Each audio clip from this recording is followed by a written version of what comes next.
controversy. But when he pops in, he's played well, as he did back in 2014.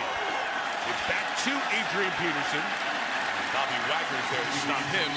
The gain of a couple of yards. Adrian Peterson going to come out, and now he's poked in the eye or something. And Seahawks injury on top of that as well. Watch this move. I think here's KJ right there, and you'll see it turns into just a straight up one-on-one play. KJ Wright barely got a finger on him. Bobby Wagner got more than a finger on him. Jaron Reed was the injured player for Seattle. He's up in the for midfield Peterson. You see, you picked the hole there. There's nothing there right now. It's going to be a gain of about 3 to the 47-yard line as they come off the pile. 2nd and 7. Peterson could not make Bobby Wagner miss in the hole. Virtually no gain. It'll be 3rd and a long 6 coming up. Bizarre play here. A.Q. Shipley either went the wrong way and then tried to loop back around here. Something really got messed up there because they left too many people unblocked on that one. And Bobby Wagner, you better block him with at least one if you're going to have a chance. Peterson just 6 carries and 13 yards against Wagner, the captain of this Seattle crew. 16, we got to stop. It's too much. They're at it again. Peterson trying to bust through that opening. He'll be stopped at the 13-yard line. That'll be a gain of maybe 4 yards, is it? Why not use the theme from Golden Girls back in the day? All the aging running backs have kind of come out to Arizona for a little breakfast, a little visit. Chris Johnson was here, who's released this little shuffleboard. And now Adrian Peterson. Bingo, over 100 yards. All those carries had a couple of times. That's not right. No, it's not. Al Michaels would never do that. Oh, great. Throw me under the bus. Thank you very much. Benny White and B. Arthur fans all across America very happy. Here goes Adrian Peterson inside the 45 to the 43-yard line. Garrison Smith made the tackle, and we have a Seahawk who's slow to get up, Nazir Jones. Walking Bidwell, the team president of the Cardinals.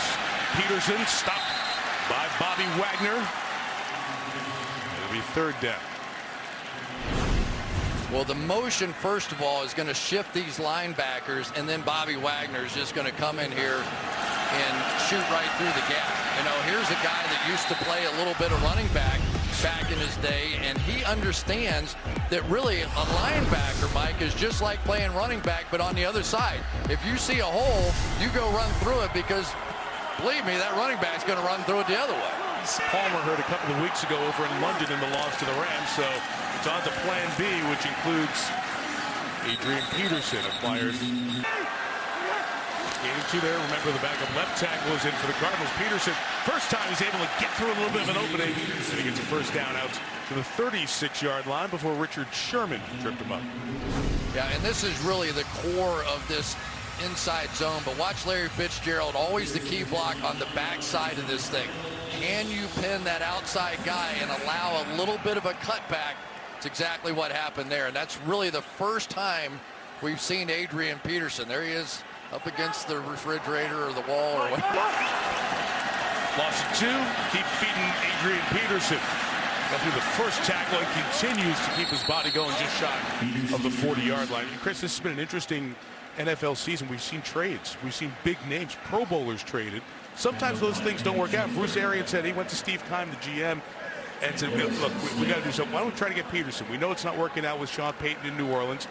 In a couple of hours, Keim got on the phone with Mickey Loomis, who does his job over in New Orleans. They got the deal done. And it's been a fit both places because it's cleared space in New Orleans, too. Yeah, it really has. And I think that for Bruce Arians, it's interesting. In Pittsburgh, the knock on him was that maybe they got too far away from the running game, and now here he is with Adrian Peterson pounding away. So who knows? Full circle. But we welcome you back. And here he is playing. Peterson got a little space there. A great tackle by Bobby Wagner. He held on to those big legs of Peterson, wouldn't let him go. Such a good tackling Seahawks team. Yeah, and they do a little bit differently, right? I mean, there's Bobby Wagner right there. but they do what they call hawk tackling here. And hawk tackling basically is get your head out of there, wrap your arms around, and as you're doing it, twist. And I can tell you, Mike, as a ball carrier, when you feel a twisting motion, you go down. And it's one of the reasons why this Seattle team has been one of the best tackling teams over the other back in the game. First and 10 now. Peterson with a run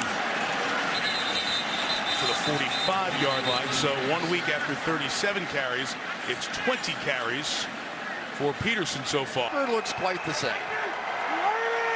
Agreed.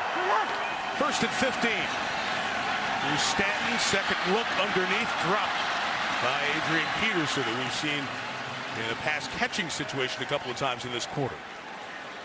Stanton's taken some big hits here the last few series. Yeah, and it really would help this Cardinal offense if they could. There's Carson Palmer.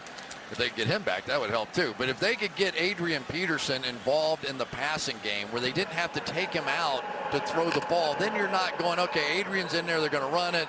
Now they're going to bring Andre Ellington in the game. Now they're going to pass it. You don't want that as an offense. Seattle keeps the pressure on the Rams in the division. They've won 5 of their last 6 and get the long week plus to wait for Atlanta on Monday night next week. And if it comes down to a play, it comes down to Russell Wilson's magic with Doug Baldwin. It's set up will prove to be the difference-making touchdown.